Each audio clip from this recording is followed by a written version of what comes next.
Hey guys, it's Lennon. We're back in another video.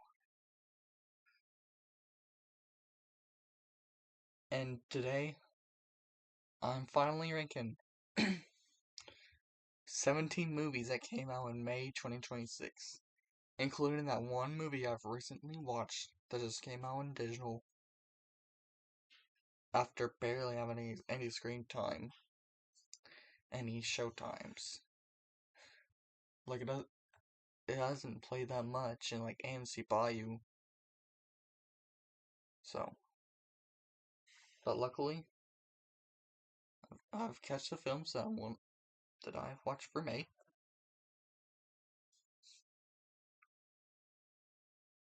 And now, I'm going to start the ranking. Which, coming in number 17. Which I don't even know why this movie exists. We got Animal Farm. Just why does this exist? Which hangs over. This question hangs over Andy Serkis's animated film Animal Farm, which is a project with a stacked cast, a timely source text, and every reason to land like a bombshell. And instead mostly lands with a perplexing shrug. And I'll be serious. Whose idea was it to make a PG-rated film, fart joke-infused version of George Orwell's Barnyard Nightmare about power, corruption, and how quickly well-meaning revolutions rot from the inside? Because this is not an Animal Farm movie. This is a John Pork Origins movie. This is like a John Pork origin.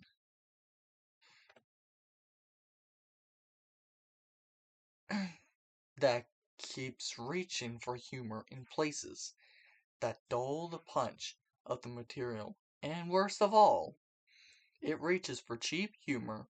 The laughs are not there. And to say this movie in one word, unfunny. Like, there's no way you could just get these different references. Having a Price is Right reference, having a Cybertruck in your movie, details that have nothing to do with the story, including making Seth Rogen laugh.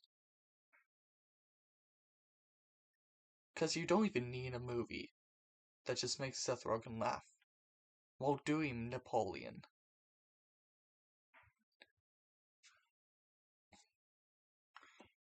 That is not right. If you're into Animal Farm, buy a copy of the novel, or if not, go to the internet and look at Animal Farm 1954? If that's right? Or not, trying to type in the 50s Animal Farm film? It is free on YouTube. I don't really think it's that long. But the 50s is still a classic. It is in color. But please do not watch this new Animal Farm movie.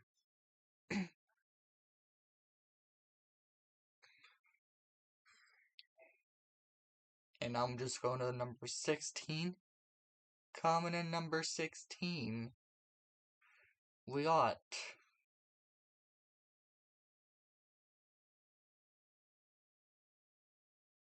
Ladies First. By the way, Animal Farm is the only movie that I give a 1 from this month, so Ladies First I give a 3.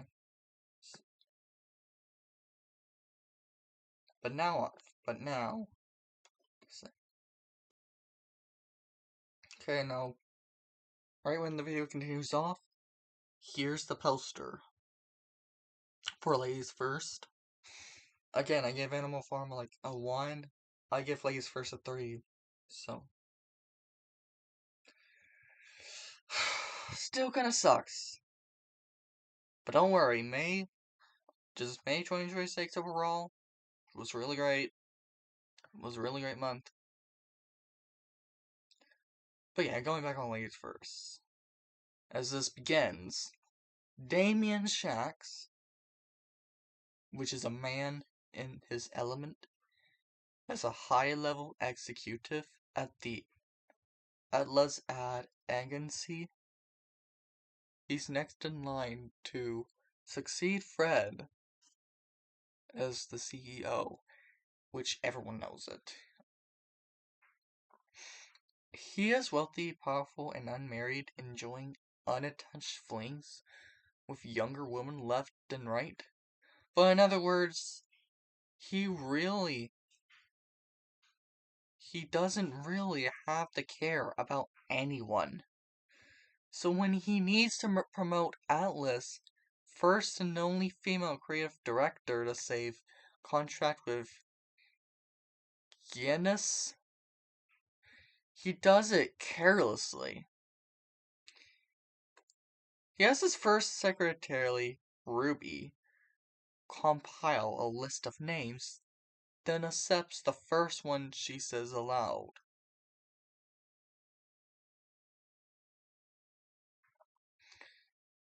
And it turns out he accidentally chose well, as Alex Fox worked at Atlas for 20 years and rebuilt her career and taken some time to raise her child.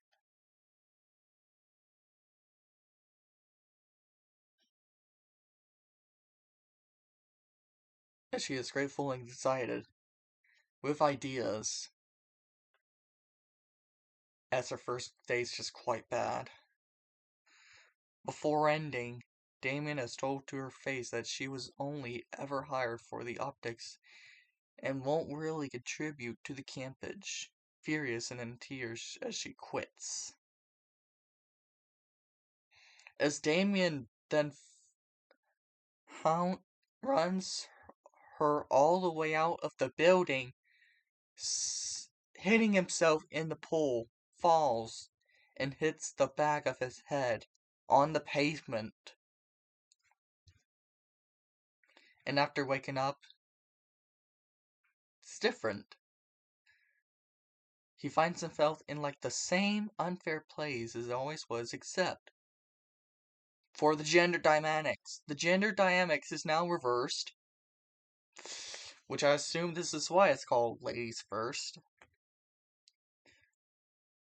Which now we have women having the full benefits of society's bias, and men are the gentler sex. Female cops, cabbies, and construction workers, objectively male, pass by. As, like, the men's naked bodies are, like, plastered all over advertisement. Like, what was that for? What? Now you have, like, the Queendom of Saudi Arabia that has only just made it legal for men to drive. And which Damien, who now lives alone with a cat and is token male director at work. But here's what I would have meant with the comedic promise. Burger Queen and Five Girls. The Stack of Men's Magazines, Little Classics, The Lady of the Rings, and Donna and Quantity. And the other small quantity, how you say it? And the other small changes that do the job of highlighting how perverent particle language really is. The new dynamics manifest in the actor's physicality in interesting ways, and it is obvious who attracted the rooster talent of those roles. So therefore I do respect that. However, the issues with like ladies first is just fundamental. It just ends up it just ends up thinking it purports to obtain. And I don't even know who could possibly be the target audience for this. So coming in number 14, we got ladies first. But now, coming in number 15 is a movie that I did review, and it's Passenger. Which I did give it a 4 in my review. And I did say I was gonna rate it up to a 5. I did rate this movie up to a 5. So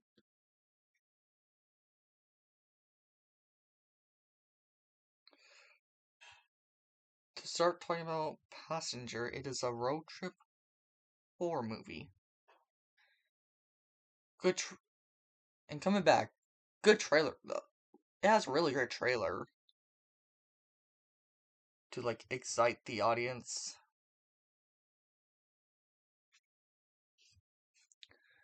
So this movie's about a young couple who are pursued by a terrifying supernatural entity.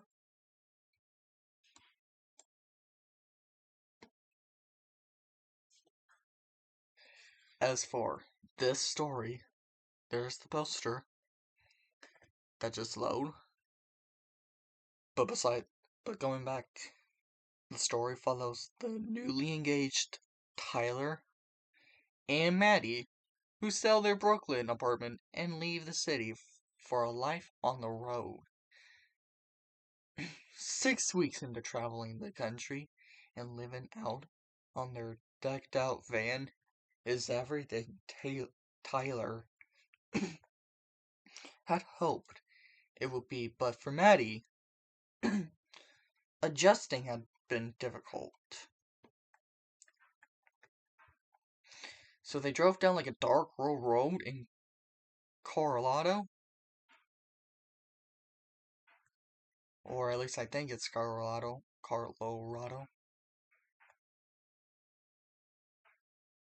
They pull over to help a stranger who has crashed into a tree.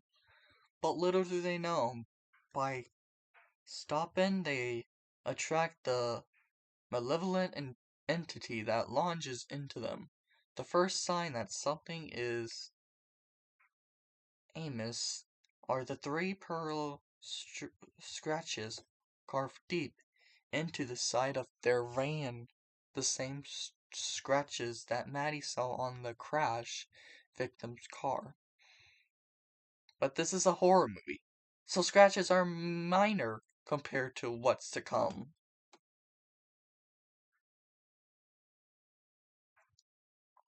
As Maddie has first begun to see of a creepy old man with this thin, stringy hair, white pastry skin, and like black hollowed eyes. But before long, so does Tyler. As they learn the figure is an entity known as the Passenger that stalked, hunted, and murdered a number of unfortunate travelers who dare to stop on the road at night. After surviving the demonic being's first few attacks, Tyler and Maddie will need to find a way to kill it before it adds them to its long list of victims.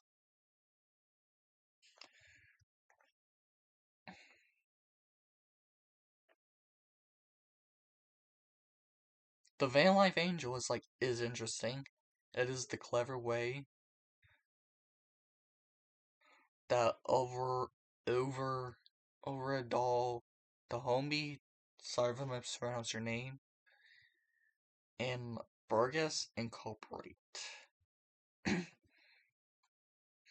The movie also hits a wall past the midway point. It's where the cliques begin to mount and relents on jump scares becomes too much.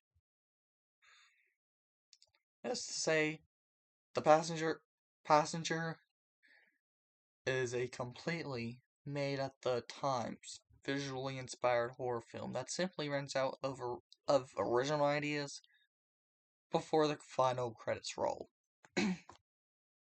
Sharp direction and solid performance keeps us riding along the film's promising start, but over time,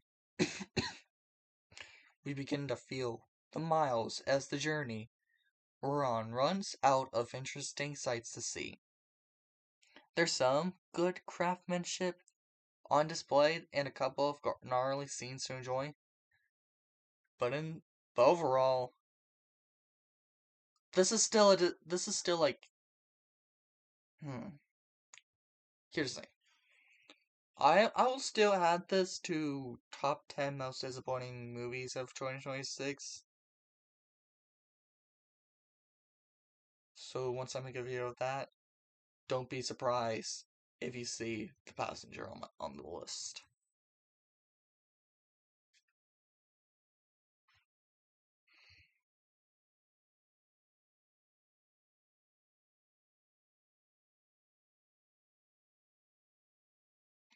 But now,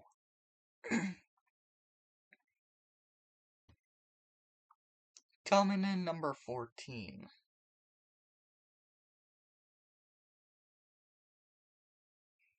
We got In the Gray.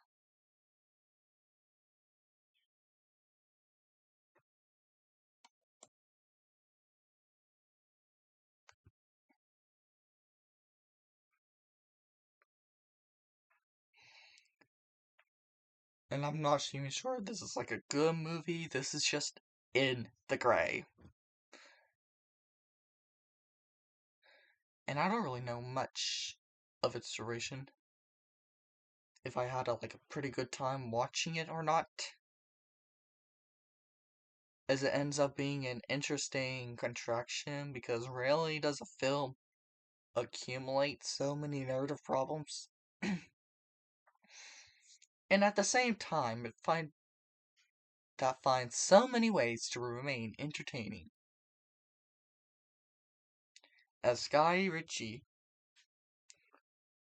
once again relies on the tools he masters best, rhythm, style, and those characters who always seem to have a hidden plan to build a film that works much better as an experience than a story. That just follows a group of uncover agents specializing in impossible operations. They have a new mission to recover $1 billion stolen by one of the most dangerous criminals in the world.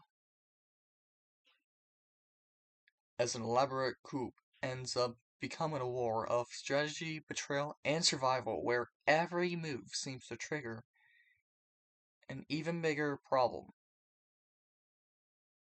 As the premise has potential and for a good part of the film manages to generate the feeling that everything could fall apart at any moment. And the constant accumulation of events ends up being more important than the consequences of those events. And the director feels that the viewer could be distracted at any moment, as each scene introduces new information, new characters, or new obstacles, as the narrator advances at a speed that rarely allows you to stop and explore the motivations of its protagonist or the emotion impact of what happens. The result is that it always on the move, but rarely finds the time to give into what could really make it memorable.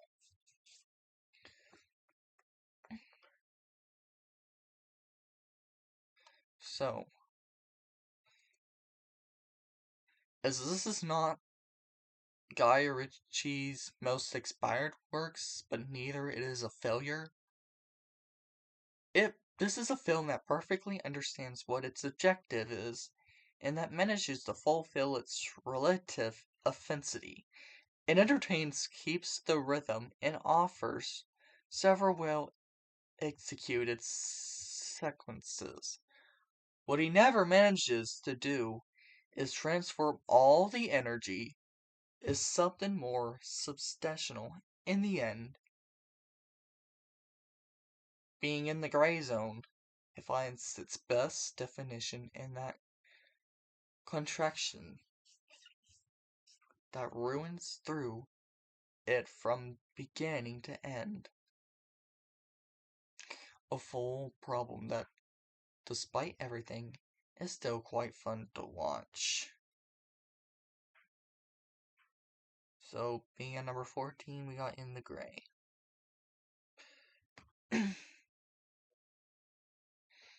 But now,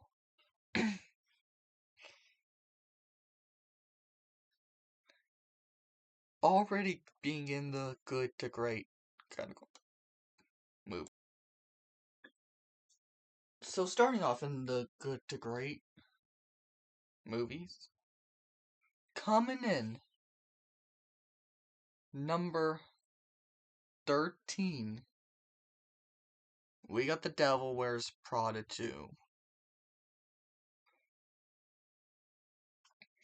As the timing could have been like more uncanny,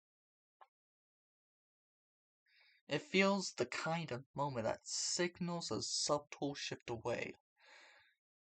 Defined by Anna Wintour, who famously inspired the iconic editor role, Miranda Priestly, from the Devil Wears Prada franchise.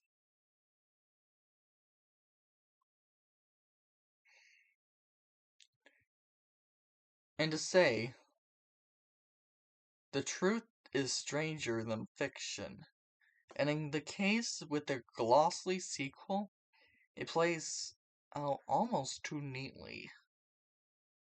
What was once rarefied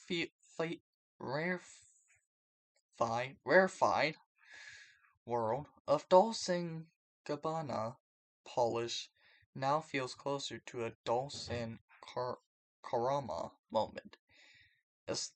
And that's not a slight on the Del Dubai's wonderfully vibrant neighborhood, but a reflection of how Asa's aspiration and influence has shifted. Miranda Priestly is no longer unshakable force she once was. The formidable editor of Runway magazine now finds herself navigating in a landscape that has moved on where digital dominance, clicks, and engagement metrics matter more than editor and censor storytelling. Having the paradigmatic has quietly inverted, and there's something telling about watching her almost forced to hang her trench coat rather than theatrically throw it at a terrified assistant.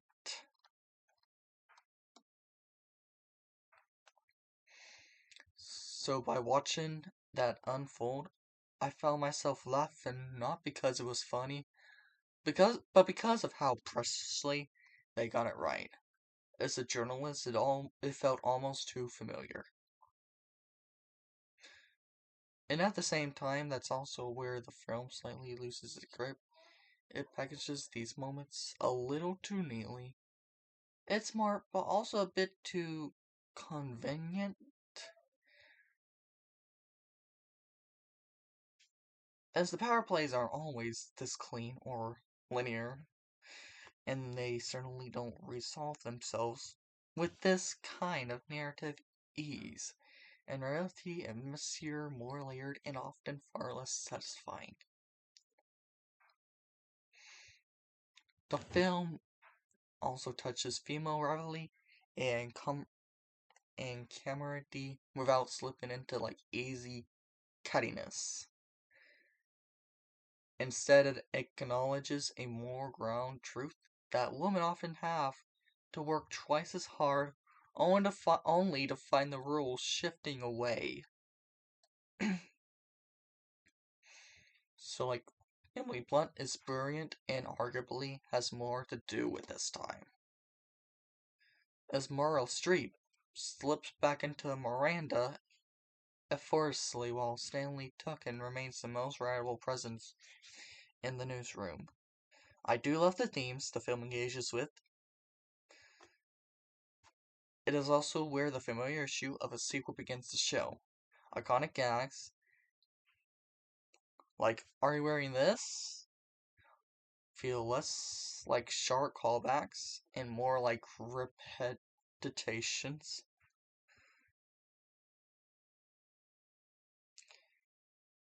And we just have Miranda herself not changing much, and perhaps the point, but also raises a question in a more self aware, diverse newsroom.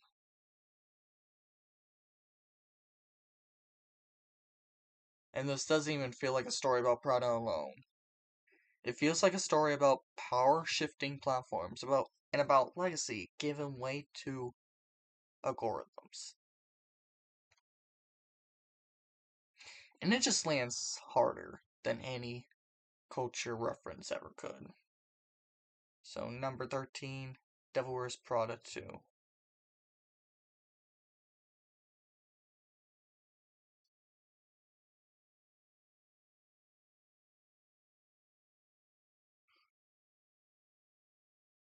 But now on, coming in, number 12.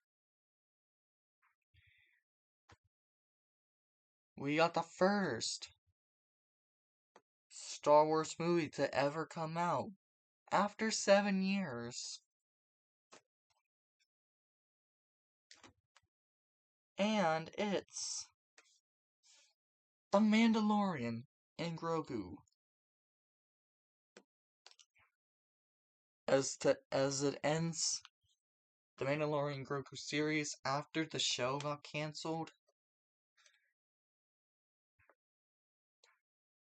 So if you want to know what happened to season 4, it got turned into a movie. So for anyone that wants to watch it, if this is still in theaters by the time you're watching this video, watch it with your family. If your family wants to watch it, because it does deserve to be seen on the big screen if you're a fan of that genre.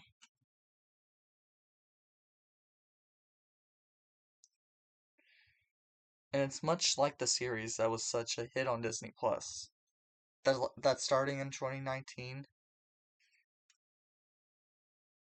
As it comes to no surprise, because Jon Favreau created the series and was one of the writers for the film and also directed the movie. To start off, The Mandalorian is accomplished by Grogu, which formerly known as Baby Yoda, and they work in a new republic including Secretary Weaver as Cole Ward to try to remove some infernal warlords. The film opens with a great action sequence with Mando at his fighting best. As for Grogu, plays a bigger role here, as not only being cute but also using his powers and his smarts to help out Mando and other allies, being a true warrior and an integral part of a team.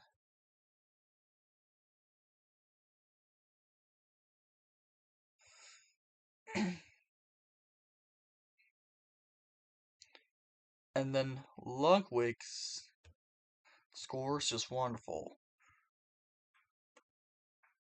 providing the backdrop of the emotions that each scene needs. The look on the environments, not surprisingly, is magnificent. And I will not forget about Shakira. The way that sounds. all the cre- but going back, all the creatures, great and small, appeal to me. It left me wanting more when it came to seeing how they moved and what they consume. So as for number 12, we got the Mandalorian Grogu. Coming in, and now coming in number 11, we got Over Your Dead Body.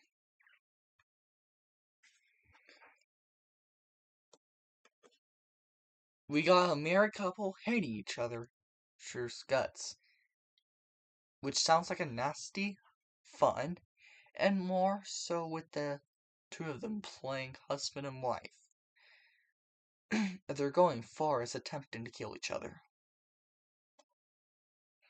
As Dan, who is a frustrated director, stuck in shooting commercials rather than movies, plans for a weekend romantic getaway with his struggling actress wife, Lisa, and their lakeside cabin from the moment they get together throughout the journey. As the two seem constantly bickering and disagreeing with each other, a clear sign that marriage is in a shambles. As they are saving their troubled marriage through the concealing well, the story wouldn't go there since Joma Tacone, making the first directorial effort since Popstar Never Stop, Never Stopping a decade ago.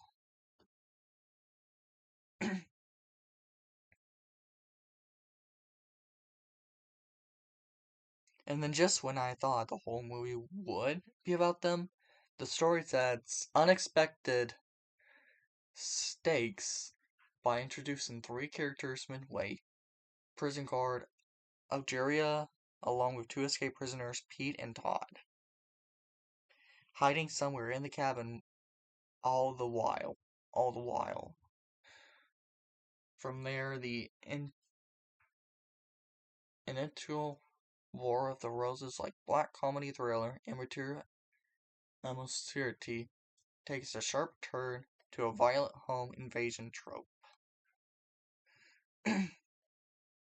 And I admit the tonal shift is jarring, as the movie can't trust itself to retain the spousal conflicts between Dan and Lisa, and needs to spice things up by throwing the home invasion subplot. At least Tacone doesn't lose focus on Siegel and Weaving, as the two remain pivotal in the rest of the movie. It also helps the three new characters show up later in the movie, delivering solid support, notably Oliphant's sadistic yet deadpan turn as Pete, not to mention his dark and twisted on-screen chemistry with Lewis's Allegra perfectly mirrors Lisa's resentment toward each other.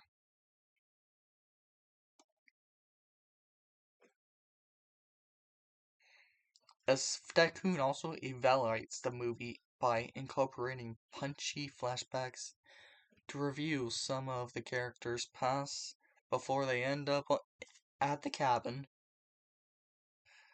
Despite the movie clocking in just 98 minutes, the pace can be clunky and even repetitive during the second half.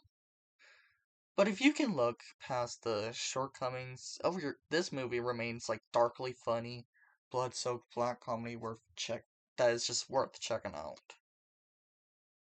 It is currently on digital, so you want to watch it, Again, that might be a movie for you.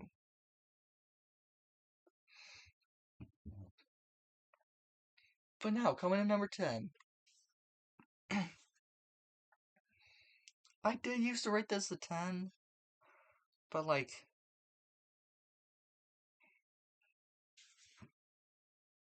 once it kind of feels off with the cast,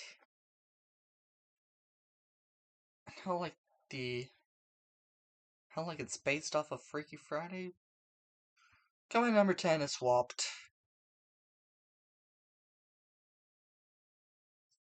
It's like still a pretty anime movie.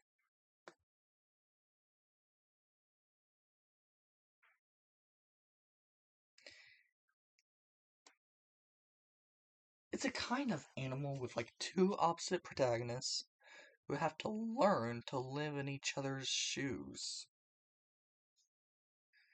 And once in them, they discover that in reality, their enemy also has its own goodness and tragedies. And it's a film like that's full of empathy and love, showing that everyone and their own fears and worries. But we need to trust each other. But they need to trust each other to cope with them a little better. And it does appear I got the poster load, so here's the poster.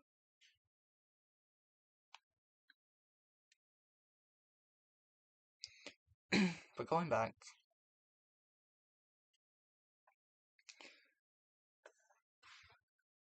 as even though they were careful, everyone except the villain marks a quite predictable turn. And it's very good venture of not sugarcoating its antagonist so that we're trying to emphasize with him and forgive him for all the atrocities because he had a very bad time as a child. It is still an exciting film with a great rhythm that almost flies by, and although it is formulaic with its structure without a great surprise in terms of the stops of the adventure,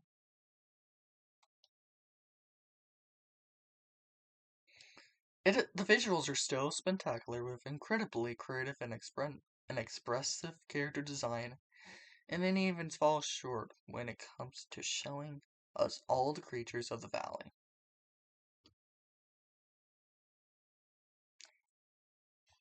Each shot is a visual delight full of details. To have a simple adventure with an animal buddy movie following the Troops of Wonder genre without taking too much detachment, but preciously because it's so super work where it should. If you're like a young animated fan, it can be perfect for you. But I expect it could take like a more important lesson from it.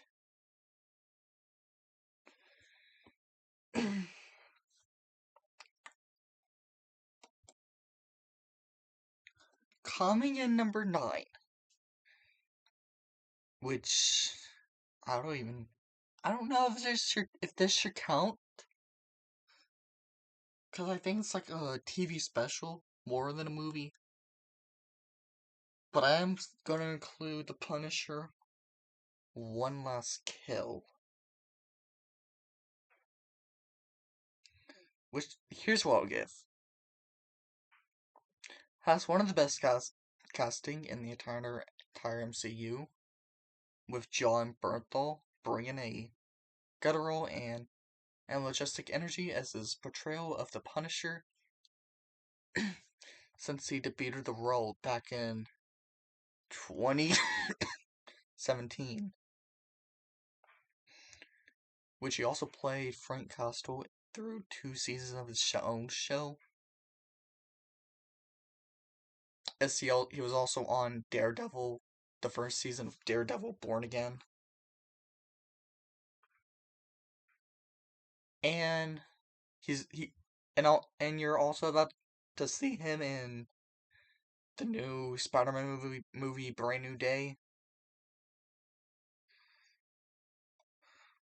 But to go back, Torture and Anger do not just have justice to Frank Castle's mental state. When we first meet this version of the Punisher in the second season of Netflix's Daredevil, Frank is still reeling from the murder of his wife and child, which turned into a one-man wrecking crew on a collision course with all organized crime in New York City. As Frank also struggled with his inner demons, which blend PTSD with a furious anger.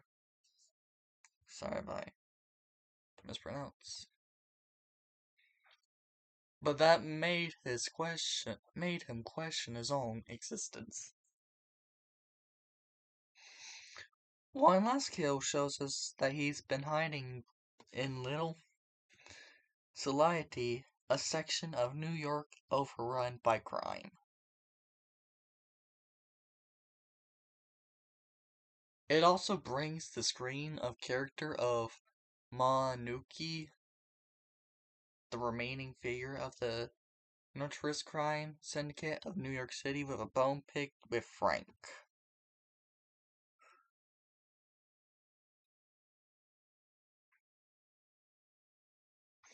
And as a standalone, it is a nice. One Last Kill was a nice treat to tide audience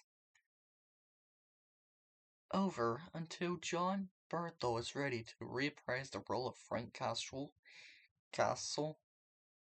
in a new series of feature film, rather than just playing his morning role. And I really enjoy the entry in the MCU, quick and dirty, and doesn't require any prior knowledge to enjoy. One Last Kill proves again that the character is worth the investment from Marvel Studios. Brutal, bloody, and brilliant. Another must-need in the MCU. So number 9, we got One Last Kill. Coming in number 8 is God Is.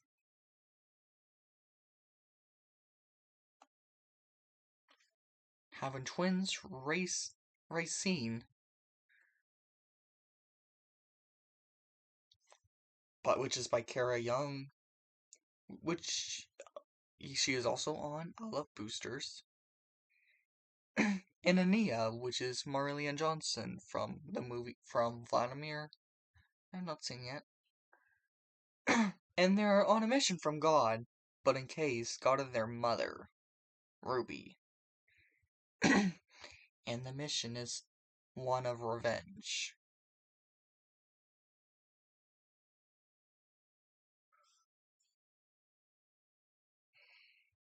As their mother writes to them after years of them believing she was dead. The twins visit her to find out her dying wish. She explains the scars they carry, the ones that cover her entire body, are the results of their father trying to burn Ruby alive when they were just girls. Now Ruby wants to find the man and murder him before she dies. And then the mission sends them to the country, forcing them to interact with the people of their father that is left in his wake. His abusive behavior didn't stop with them and their mother, but passed through multiple people. Racine, who has spent most of her life forced to stand up for far more visible, scared Anya takes to their mandate with more enthusiasm. Despite being adapted from the off-Broadway play, Is God Is provides a fully developed cinematic experience.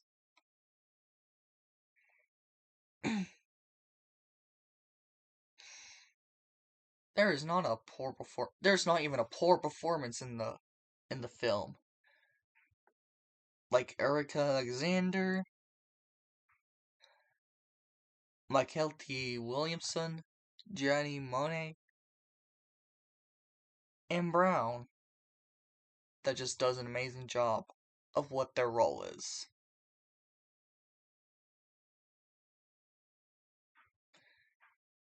But the movie doesn't work. Young and Johnson weren't unable to carry it, fortunately, as they are more than the task providing us with two nuanced characters who are far more than caricatures that we encounter in the film's opening moments. Young's barely contained range provides an undercut of tension throughout the film. It is also a beautiful film to watch, as Harris seems remarkably comfortable in the director's chair, and our cinematographer, Alexander Dinan, that does a beautiful job creating something that is somehow both truly stunning and also feels like it's coated in a layer of grime. The movie feels remarkably visceral on screen.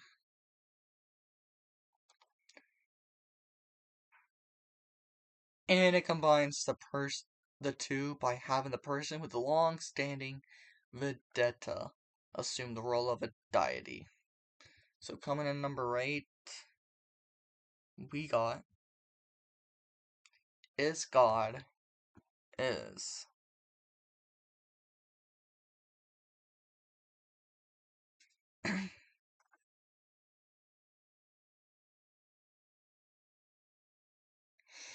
But now, coming in number 7,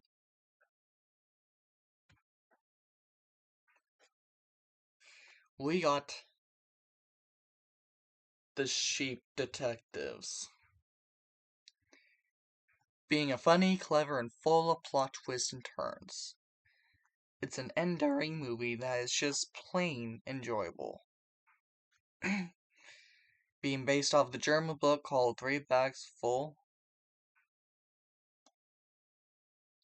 directed by Minions, director Kyle Balda, who keeps the dialogue fresh and the action lively. And the movie begins with a bah from the MGM lion, which appears with the logo. You're in the whiskey treat as soon as it happens. We got George being played by Hugh Jackman as a shepherd who lives out of a mobile home on a big field far from the village, writing a letter to a visitor, but we don't know his relationship to the person he invites to see his slain sheep. Describing the kindest animal on earth, George isn't much socializer. Instead of visiting other people, he reads murder mysteries on his flock. That they don't simply appear on listening entirely. They really do, and they mostly understand the clues that are laid out in the books. The sheeps are smart, and each one is like a distinct personality. Cloud is the fluffiest and most lovely. Wool Eyes, shaggy and curious. Patrick Stewart, that voices a ram with an attitude of nobility. And Mopul, that has a terrifying memory. Sebastian keeps himself, and Lily has the mind of a detective or mystery writer.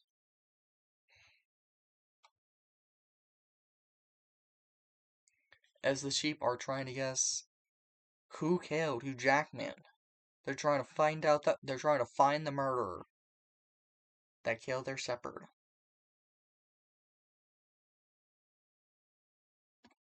And one by one, they meet the suspects. As to say, the movie is so warm and enchanting, and I shed a few tears during 2 different scenes.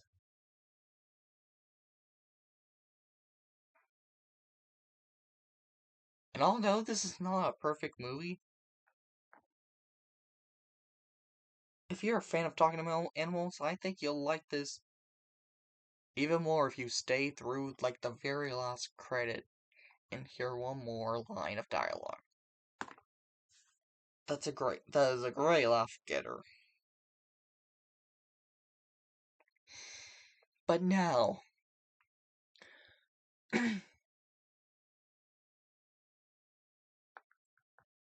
coming in, number 6, we got Mortal Kombat 2, which introduced, as this movie introduces to Princess Katana, who is enslaved by the terrible Shao Kahn, who trains hard to be able one day to be able to liberate his people. And then we meet Johnny Cage, which is a B-action actor, despite how dismissal their contexts are. Both characters have more common than they think, and their lives both take unexpected turn when they must face each other in a Mortal Kombat tournament organized by Shao Kahn.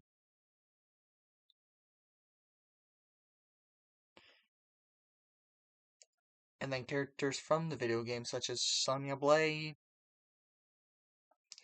Jax Briggs, Liu Kang, and Raiden. Johnny and Katana must fight to save them.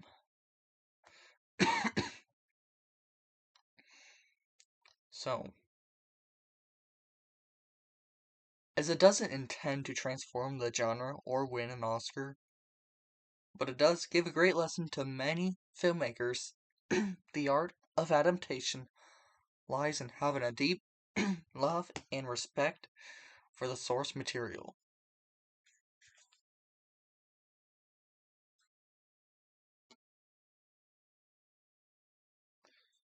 And it balances between action, comedy, and gore. To watch a full-fledged Mortal Kombat tournament on the big screen.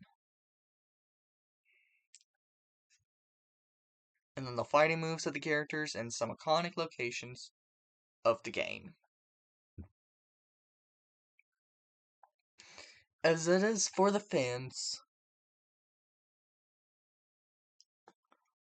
nothing about video games or have not seen the prequel will get like lost among so many characters, self-references the lore of the franchise. But overall, I thought this was a really solid movie. Really great movie. I used to give this a 9.5, which, yeah, I did decide to write this down to an 8 out of 10. Like, it's still the best Mortal Kombat movie from the series. Which I might put it underneath the 90s Mortal Kombat. I thought the 90s Mortal Kombat was also great, but no, I don't think I will rate this any lower than an 8.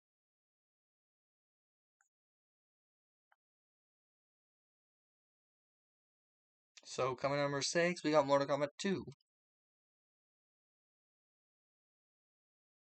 And now we are in the top 5.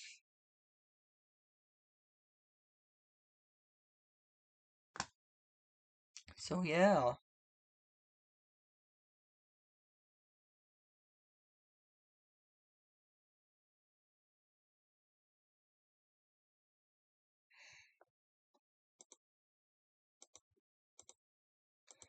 Coming in, number 5. We got the back rooms. It opens a found footage sequence involving someone running frantically through a yellow office tape space. Based off of the Gmod map. The movie flashes forward to show a therapist who is concealing the owner of a failing furniture store. Clark was angry with his career and his ex-wife, who has kicked him out of their home because of his drinking and his outburst. And then as he is still paying for the house, he's forced to live in the pirate-themed furniture store.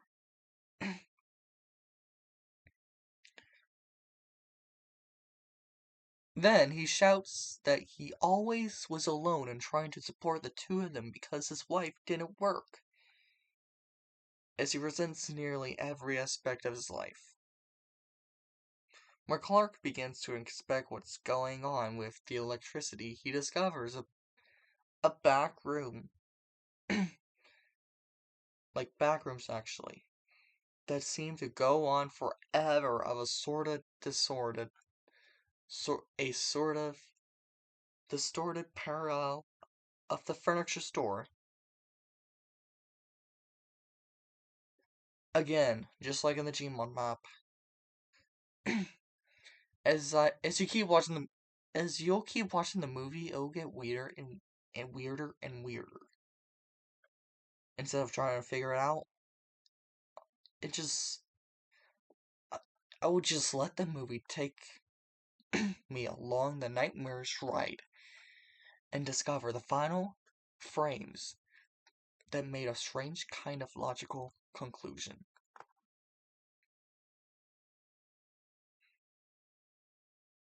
As this is the kind of movie that directors achieve after years-long careers. And yes, the map was made into like a creepypasta YouTube series. So if you're a kind of fan of like indie horror,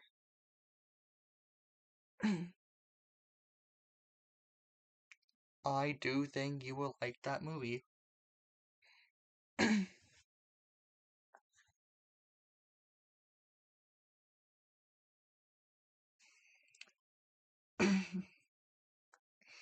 So, at number 5, we got the back rooms.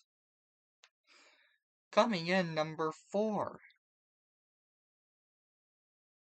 Going to our last Netflix movie of the month. We got Remarkably Bright Creatures. Featuring love between people, romantic, platonic, familial, but is fundamentally the story of an octopus and his love for two humans. So it's Marcellus, who is the name of the octopus, living in an aquarium in Washington. Day after day, his tank is visited by patrons who stop and stare at him.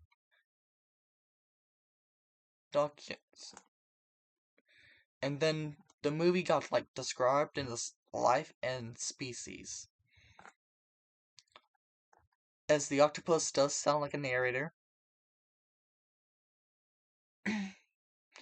Most people in the aquarium are loud and rude, he thinks. He likes people who leave smudges on the glass, a mark of curiosity. But Marcellus prefers nighttime when only the cleaner Tuva is in the building.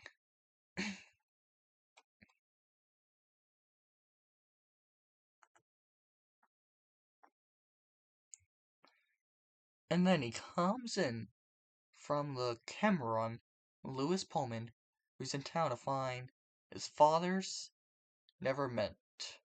Cameron has nothing with him and his dilapidated van and a guitar, The only place hiring is the aquarium, which needs a replacement for Tuva and Marcellus, watching it all unfold into first the Tuva and Cameron's meeting will change their lives.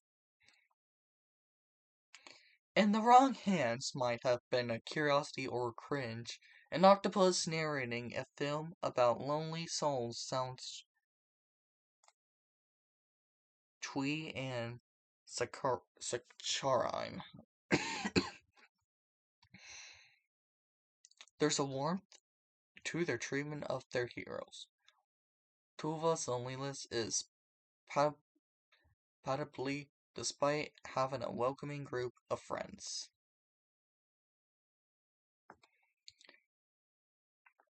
Each performance shines and feels fully realized, leaving the impression that each character is living in a life beyond their own scenes.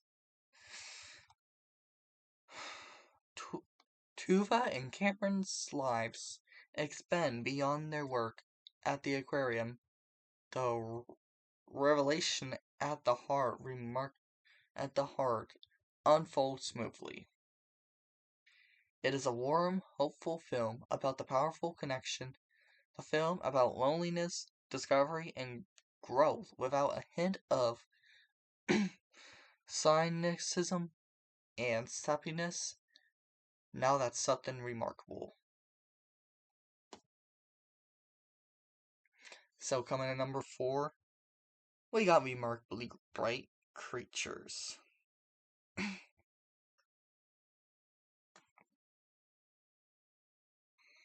But now,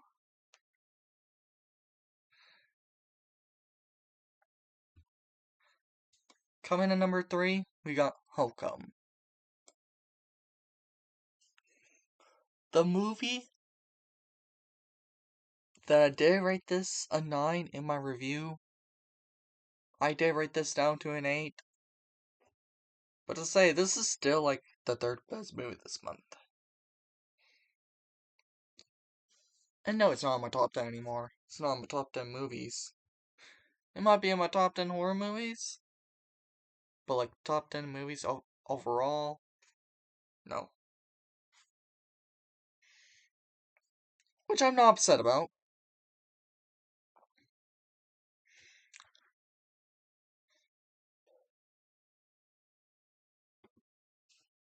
As although it does seem like one or more on paper, as it's really rare, it is a film with so much personality and desires to change everything that is capable of going further and pulling something improbable. The creation of its own visual language. Not that it's a challenge to the norm per se or a film that consistently decides to break the mold as a way to confront the glitches of the genre head on, but it's refreshing to see the film that does not bow to what the third parties want from it, but simply he narrates exactly what he wants on his own way, using as a base a kind of enchanted escape room full of nooks and crannies, tunnels, secret witches, and convoluted dead bodies. Although the beginning is a little calmer, and it is limited to creating atmosphere and placing each piece on its place. Kind of feels like a Stephen King story, as I am watching a movie.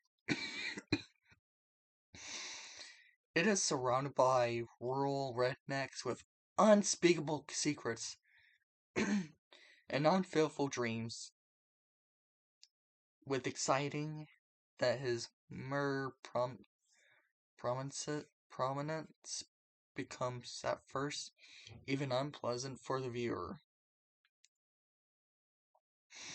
The unstoppable, terrifying, personal and with a very Messerbre sense of humor, has earned the nickname of being one of the best horror movies of the year.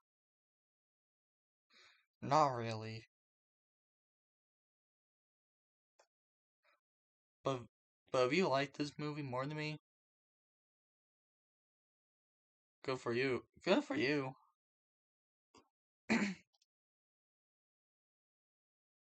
I do think there are better movies that came out. I will write might rate this back up to a 9, but right now, I'm gonna keep this as an 8.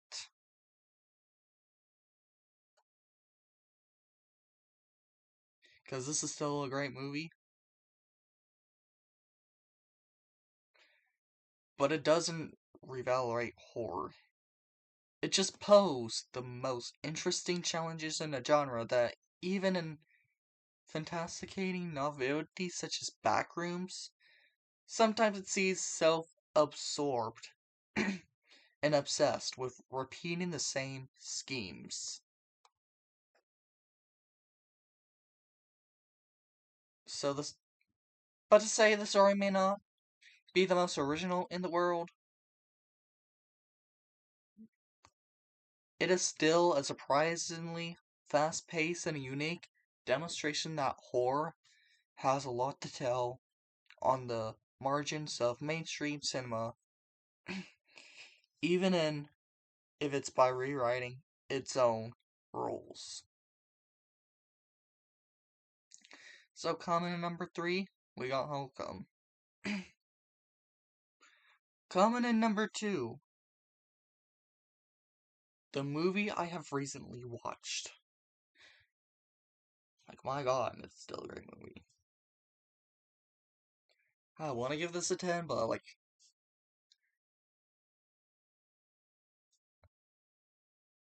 so we got like the movie that I want to give a 10, which is I Love Boosters. But you know what? It's staying in like the top of the 9 out of 10s. I'm not rating this any lower than a 9.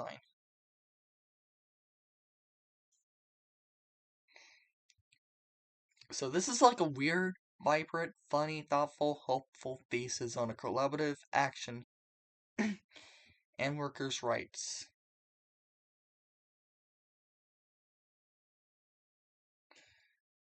The director, which is like Boots Riley, also directed Sorry to Bother You, manages to create something just bonkers enough actually feels like it has something to say, and bright and colorful enough to demand your attention. We got Corvin, who is struggling to get where she wants to be in her life. She and her friends Sade and Mariah, which they steal clothes from the high-end boutique Metro and resell them at a lower price the people in their community as part of their desire to better at boosting the 3 take jobs at Metro, hoping to figure out how to clear out an entire store.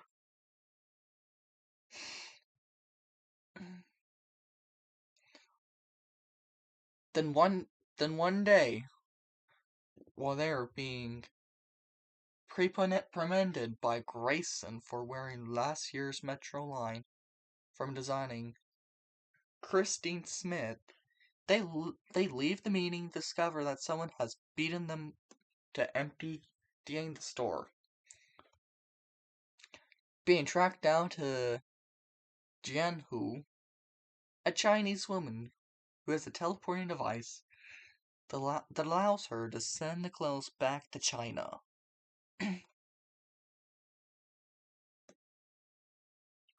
And they're a manufacturer hoping to force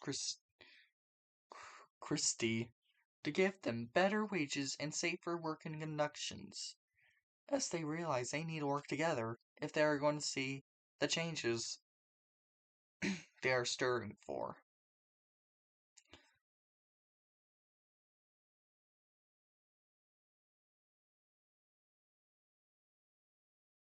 Lakeith Stanfield plays a character who is so sexy, I could never watch the movie with my family.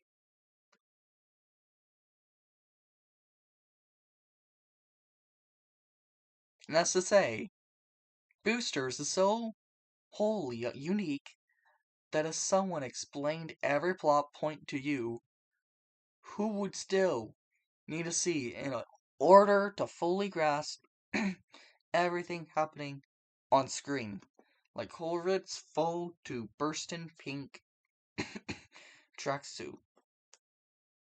This movie is stuffed with ideas and colors and characters, but it somehow all manages to stay together, creating an absolute feast for your eyes and ears.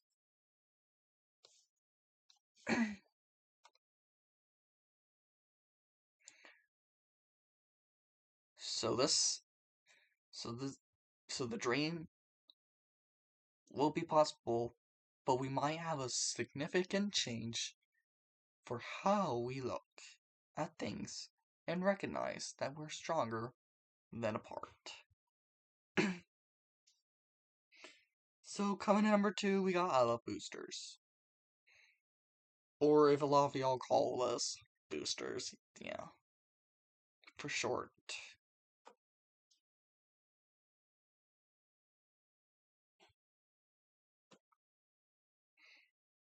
But now, finally, because I really want to end the video, which I'm glad we're going to do it very soon. Because coming in number 1, which I think is the not only the best movie of the month, not just the best movie of the year, but also the best movie of the decade. So if you look at my Letterboxd, I have this as number 3 of my all-time favorites.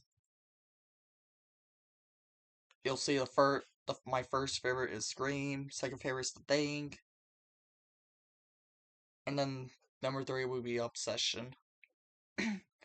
If you see my Letterboxd count. And this has love becoming a point of contention as Bear and Nikki are for each other's attention, but in a very different way.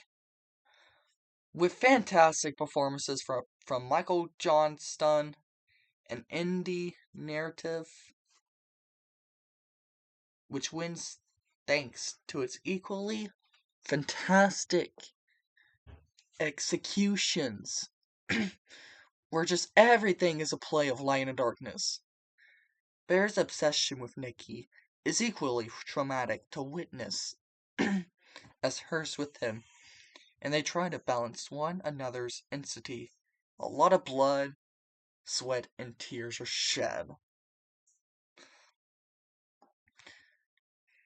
The best thing about the movie is how it subverts exceptions while playing right in the middle of tropes, creating a terrifying atmosphere where you are constantly walking on eggshells. The story is intellectually quite simple. Only an awkward young man is desperately in love with his childhood best friend and makes it silly with using a novelty gift. However, things soon take an obsessive turn. Once the wish comes true, turning not just Bear, but also Nikki's life irrecoverably change. And about the One Wish Willow, it is not just like a silly game. It is actually able to bring anyone's wishes to life. For example, if you were to wish you have $1 million, and if you break that in half, enjoy your $1 million. But the catch is that the one person can only make one wish. So you need to be careful for what you wish for. Like when Bear asks Mickey to love him more than anyone in the world, and turns out to her an obsessive person who doesn't know anything beyond him.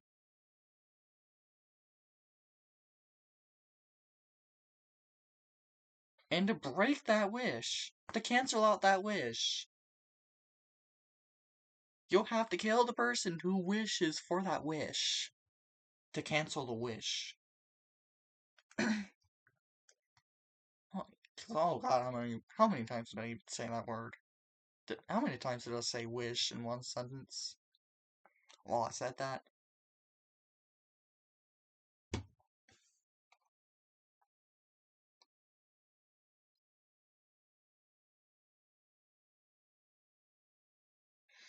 So, the ending showcases Nikki about to shoot him.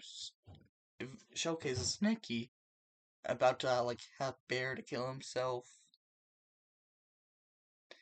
Once she is broken out of the curse due to Bear's death,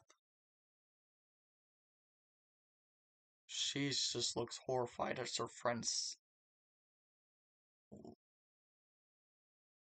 getting her friend dead around her, with her prints everywhere.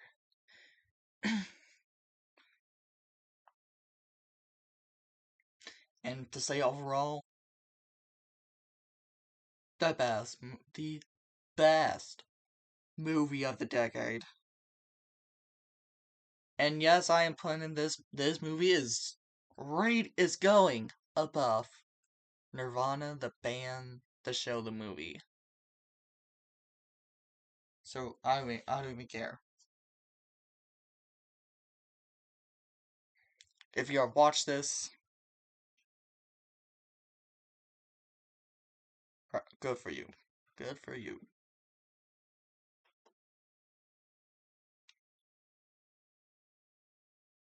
And is it worth rewatching? Yes, it is. So if you have not watched this in theaters, and if it's still in theaters, stop what you're doing and watch that movie.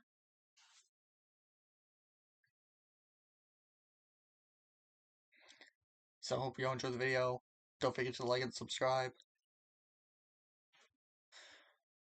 I already have a script for my Toy Story 5 review and the Toy Story 5 ranking video. So,